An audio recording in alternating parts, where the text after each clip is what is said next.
ಗೆಳೆಯರೇ ನಮಸ್ಕಾರ, ಹೇಗಿದ್ದೀರಿ ಎಲ್ಲರೂ? ಗೆಳೆಯರೇ, ಪಂಚರಾಜ್ಯ ಚುನಾವಣೆಗಳಲ್ಲಿ ಅಸ್ಸಾಂ ಮತ್ತು ಬಂಗಾಳವನ್ನು ಬಿಜೆಪಿ ಗೆದ್ದುಕೊಂಡಿದ್ರು. ತಮಿಳುನಾಡಿನ ಸೋಲು NDA ತಂಡ ಹೊಡೆಯೋ ಹಾಗೆ ಮಾಡ್ತಾ ಇದೆ.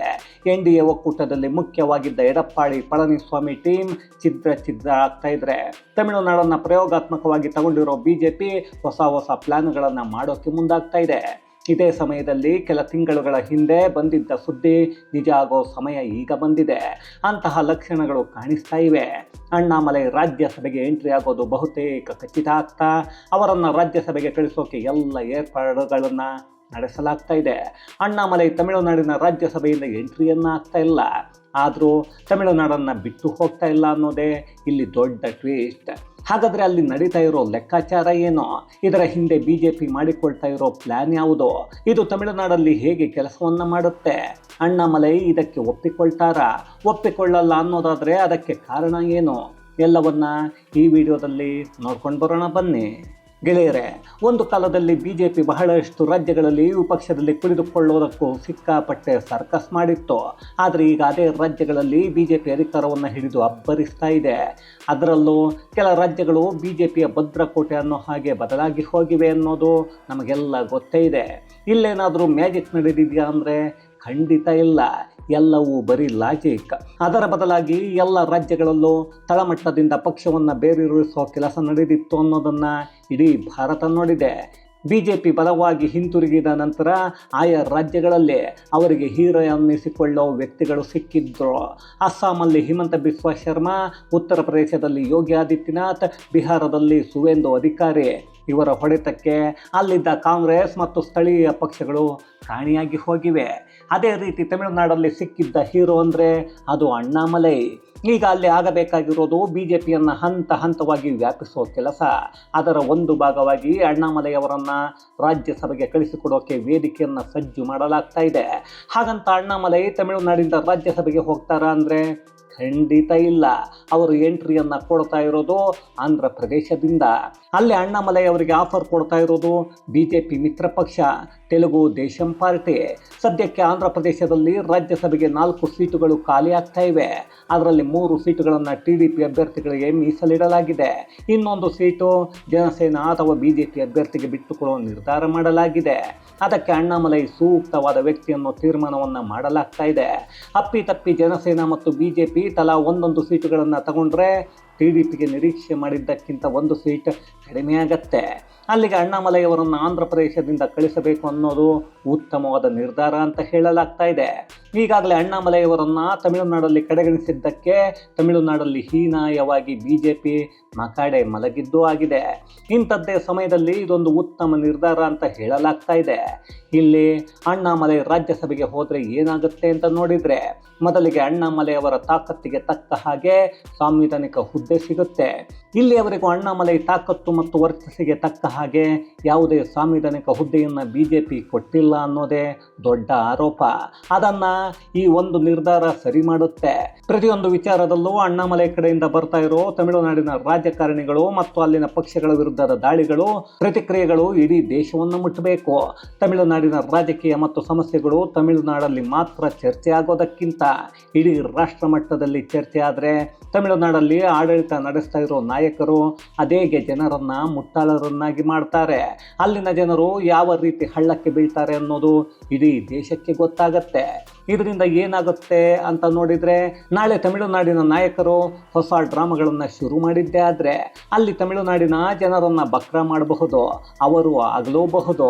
ಅದೇ ಇಡೀ ದೇಶವನ್ನು ಮಾಡೋದಕ್ಕೆ ಆಗಲ್ಲ ಅನ್ನೋ ತಲೆನೋವು ಅಲ್ಲಿರೋ ರಾಜಕಾರಣಿಗಳಿಗೆ ಶುರುವಾಗತ್ತೆ. ಹಾಗಂತ ಕೇವಲ ಇಂತಹ ಒಳ್ಳೆಯ ಯೋಚನೆಯನ್ನು ಮಾತ್ರ ಬಿಜೆಪಿ ಮಾಡ್ತಾ ಇದೆಯಾ ಅಂದರೆ ಖಂಡಿತ ಇಲ್ಲ. ಇದರ ಹಿಂದೆ ಒಂದು ಅಜೆಂಡಾ ಕೂಡ ಇದೆ. ಇದರ ಹಿಂದೆ ಬಿಜೆಪಿ ತಮಿಳುನಾಡಲ್ಲಿ ಅಣ್ಣಾಮಲೈ ವಿಚಾರದಲ್ಲಿ ಮಾಡಿರೋ ಡ್ಯಾಮೇಜನ್ನು ಕಂಟ್ರೋಲ್ ಮಾಡೋಕ್ಕೆ ಮುಂದಾಗ್ತಾ ಇದೆ.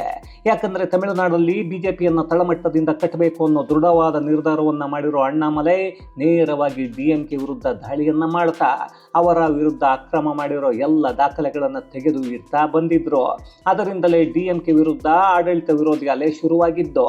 ಇಂಥದ್ದೇ ಸಮಯದಲ್ಲಿ ನೀನೊಬ್ಬ MP ಅಲ್ಲ, ಶಾಸಕನೂ ಅಲ್ಲ, ಯಾವುದೇ ಸಾಂವಿಧಾನಿಕ ಹುದ್ದೆಯೂ ಇಲ್ಲ, ನೀನ್ಯಾರು ನಮ್ಮ ಬಗ್ಗೆ ಮಾತಾಡೋಕೆ ಅಂತ DMKಯ ನಾಯಕರು ಅನ್ನಿಸಿಕೊಂಡವರು ಮಾತಾಡಿದ್ದಾಯಿತು.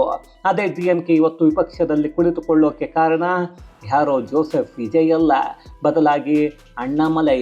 ಇಷ್ಟೆಲ್ಲ ಮಾಡಿದ್ದ ಅಣ್ಣಾಮಲೈಯವರನ್ನು ಬಿಟ್ಟು ಯಾವುದೋ ಇಲ್ಲದ ಫಾರ್ಮುಲಾ ಕಂಡು ಹಿಡ್ತೀವಿ ಅಂತ BJP ಹೋಗಿ ಕೈ ಸುಟ್ಟುಕೊಂಡಿದ್ದು ಗೊತ್ತೇ ಇದೆ. ಈಗ ಅದನ್ನು ಕಡಿಮೆ ಮಾಡಿ ಯಾವತ್ತು BJP ಹೈಕಮಾಂಡ್ ಅಣ್ಣಾಮಲೈ ಹಿಂದೆ ಇದ್ದೇ ಇರುತ್ತೆ ಅನ್ನೋದನ್ನು ಹೇಳೋಕೆ ಇಂತಹ ನಿರ್ಧಾರ ಮಾಡಲಾಗ್ತಾ ಇದೆ ಅನ್ನೋ ಮಾತುಗಳು ಕೇಳಿ ಬರ್ತಾ ಇವೆ. ಅದು ಸತ್ಯ ಕೂಡ. ಆದರೆ ಇದೆಲ್ಲದರ ಮಧ್ಯೆ ಅಣ್ಣಾಮಲೈಯವರನ್ನು ರಾಷ್ಟ್ರಮಟ್ಟದ ನಾಯಕರನ್ನಾಗಿ ಮಾಡೋಕೆ BJP ಪ್ಲ್ಯಾನ್ ಮಾಡಿಕೊಂಡಿದೆ. ಇಲ್ಲಿಯವರೆಗೂ ಯಾವುದೇ ಸಾಂವಿಧಾನಿಕ ಹುದ್ದೆಯಲ್ಲಿ ಇಲ್ಲದ ಅಣ್ಣ ದೇಶದ ಗಮನವನ್ನು ಸೆಳೀತಾ ಇದ್ದಾರೆ. ಅದೆಷ್ಟರ ಮಟ್ಟಿಗೆ ಅಂದರೆ ಭಾರತದ ಬೇರೆ ಬೇರೆ ರಾಜ್ಯಗಳಲ್ಲೂ ಅಣ್ಣಾಮಲೈಯವರ ಅಭಿಮಾನಿಗಳು ಇದ್ದಾರೆ. ತಮಿಳುನಾಡು ಬಿಟ್ಟು ನಮ್ಮ ರಾಜ್ಯಕ್ಕೆ ಬನ್ನಿ, ಇಲ್ಲಿ ಚುನಾವಣೆಗೆ ಸ್ಪರ್ಧೆ ಮಾಡಿ ನಿಮ್ಮನ್ನು ನಾವು ಗೆಲ್ಲಿಸ್ತೀವಿ ಅಂತ ಹೇಳಿರೋದು ಇದೆ. ಹೀಗಿದ್ದಾಗ ಅವರನ್ನು ರಾಷ್ಟ್ರಮಟ್ಟದ ನಾಯಕ ಅನ್ನೋದನ್ನು ಸರಿಯಾಗಿ ತೋರಿಸಬೇಕು. 4 ಓಟು ತರೋದಕ್ಕೆ ಆಗದ, ಜೋರಾಗಿ ಅಕ್ರಮಗಳ ಬಗ್ಗೆ ಬಾಯನ್ನೇ ಬಿಡದ, ಅಕ್ರಮ ಮಾಡುವವರ ಜೊತೆ ಸೇರಿಕೊಳ್ಳೋ ರಾಹುಲ್ ಗಾಂಧಿಯೇ ರಾಷ್ಟ್ರೀಯ ನಾಯಕ ಅನ್ನೋದಾದರೆ ಎಲ್ಲವನ್ನ ಗಟ್ಟಿಯಾಗಿ ಮಾತಾಡ್ತಾ ಎದುರಿಸೋ ಅಣ್ಣಾಮಲೈ ರಾಷ್ಟ್ರೀಯ ನಾಯಕ ಯಾತ್ರೆ ಆಗಬಾರ್ದು. ಇದೇ ಕಾರಣಕ್ಕೆ ತಮಿಳುನಾಡಿನಲ್ಲೇ ಆಗದೇ ಇದ್ದರೂ ಆಂಧ್ರ ಪ್ರದೇಶದಿಂದ ರಾಜ್ಯಸಭೆಗೆ ಆಯ್ಕೆ ಮಾಡಲಾಗ್ತಾ ಇದೆ. ತಮಿಳುನಾಡಿಗೆ BJP ಆಗದೇ ಇದ್ದರೂ ಅಲ್ಲಿನ ಜನರು ಅಣ್ಣಾಮಲೈ ನಮ್ಮವರು ಅನ್ನೋ ಭಾವನೆ ಬೆಳೀತಾ ಇದೆ. ಕರ್ನಾಟಕದಲ್ಲಿ ಅವರು ಮಾಡಿರೋ ಕೆಲಸಕ್ಕೆ ಸಿಂಗಂ ಅನ್ನೋ ಬಿರುದನ್ನೇ ಪಡೆದಿದ್ರು. ಅವರು ಇವತ್ತಿಗೂ ಕರ್ನಾಟಕದ ಜನರಿಗೆ ಅಚ್ಚುಮೆಚ್ಚು. ಈಗ ಆಂಧ್ರದ ಮೂಲಕ ರಾಜ್ಯಸಭೆಗೆ ಬಂದರೆ ದಕ್ಷಿಣ ಭಾರತದಲ್ಲೇ ಪವರ್ಫುಲ್ ಲೀಡರ್ ಅನ್ನೋದು ಅಧಿಕೃತ ಆಗುತ್ತೆ. ಅದ್ಯಾವುದೋ 17 ಬಜೆಟ್ ಮಂಡನೆ ಮಾಡಿ ರಾಜ್ಯವನ್ನು ಹಾಳಿ ಮಾಡಿರೋ ನಮ್ಮ ಸಿದ್ದರಾಮಯ್ಯನವರೇ ನಾನೇ ಪವರ್ ಅಂತ ಹೇಳಿಕೊಳ್ಳುವಾಗ ಅಣ್ಣಾಮಲೈ ನಿಜವಾದ ಪವರ್ಫುಲ್ ನಾಯಕರಲ್ವೇ? ಯೋಚನೆ ಮಾಡಿ. ಈ ತಂತ್ರದ ಹಿಂದೆ ಮತ್ತೊಂದು ದೊಡ್ಡ ಪ್ಲ್ಯಾನ್ ಇದೆ. ಅದೇನೆಂದರೆ ಅಣ್ಣಾಮಲೈ ಸಾಂವಿಧಾನಿಕ ಹುದ್ದೆಯಲ್ಲಿದ್ದರೆ ತಮಿಳುನಾಡಿನ ರಾಜಕಾರಣಿಗಳು ಅಣ್ಣಾಮಲೈ ಅವರನ್ನು ಕಂಟ್ರೋಲ್ ಮಾಡೋಕ್ಕೆ ಆಗಲ್ಲ ಅನ್ನೋದು. ಯಾಕಂದರೆ ಅಣ್ಣಾಮಲೈ ಮೊದಲು ಅರಿವು-ಕುರುಚಿ ವಿಧಾನಸಭಾ ಕ್ಷೇತ್ರದಿಂದ ಸ್ಪರ್ಧೆಯನ್ನು ಮಾಡಿದ್ರು. ಆಗ ಅಣ್ಣಾಮಲೈ ಹೊಸ ಮುಖ, ಆದರೂ ಬಹಳಷ್ಟು ಮತಗಳನ್ನು ಗಳಿಸಿದ್ರು. ಆದರೆ ಅಣ್ಣಾಮಲೈ ಅವರ ಹೆಸರು ಬೆಳೆಯೋದಕ್ಕೆ ಶುರುವಾದಾಗ ಅವರನ್ನು ಕಟ್ಟಿ ಹಾಕೋಕೆ, ಜೊತೆಗೆ ಸೋಲಿಸೋಕೆ ಸ್ಥಳೀಯ ಮಟ್ಟದಲ್ಲೇ ಸಣ್ಣ ರಾಜಕೀಯ ನಡೆದಿತ್ತು. ಅದಾದ ನಂತರ 2024 ಹೊತ್ತಿಗೆ ಅಣ್ಣಾಮಲೈ ರಾಷ್ಟ್ರೀಯ ಮಟ್ಟದ ನಾಯಕ ಅನ್ನಿಸಿಕೊಂಡಿದ್ರು.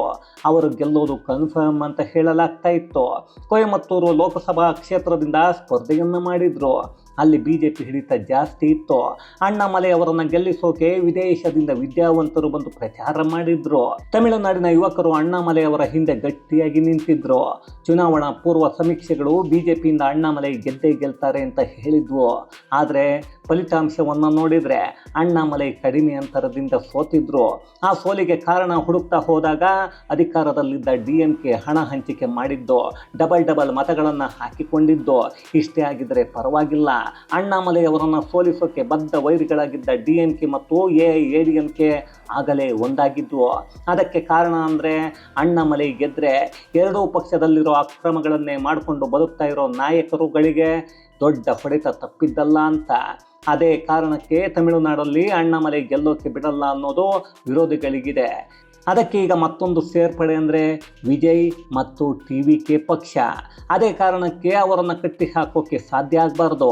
ಅಣ್ಣಾಮಲೈ ತಮಿಳುನಾಡಿನ ವ್ಯಾಪ್ತಿಗೂ ಬರಲ್ಲ, ಅವರು ನಿಮಗಿಂತ ಉನ್ನತ ಸ್ಥಾನದಲ್ಲಿದ್ದಾರೆ ಅನ್ನೋ ಸಂದೇಶವನ್ನು ಕೊಡೋಕೆ BJP ತಯಾರಿಯನ್ನು ಮಾಡಿಕೊಳ್ತಾ ಇದೆ. ಆದರೆ ಅಣ್ಣಾಮಲೈ ಇದಕ್ಕೆಲ್ಲ ಒಪ್ಪಿಕೊಳ್ತಾರ ಅನ್ನೋದೇ ಗೊತ್ತಾಗ್ತಾ ಇಲ್ಲ. ಯಾಕಂದರೆ ಅಣ್ಣಾಮಲೈ ಬಹಳಷ್ಟು ಬಾರಿ ಒಂದು ವಿಚಾರವನ್ನು ಪದೇ ಹೇಳಿದ್ದಾರೆ. ಸದ್ಯಕ್ಕೆ ನಾನು ಯಾವ ಹುದ್ದೆಯನ್ನು ನಿರೀಕ್ಷೆ ಮಾಡಲ್ಲ.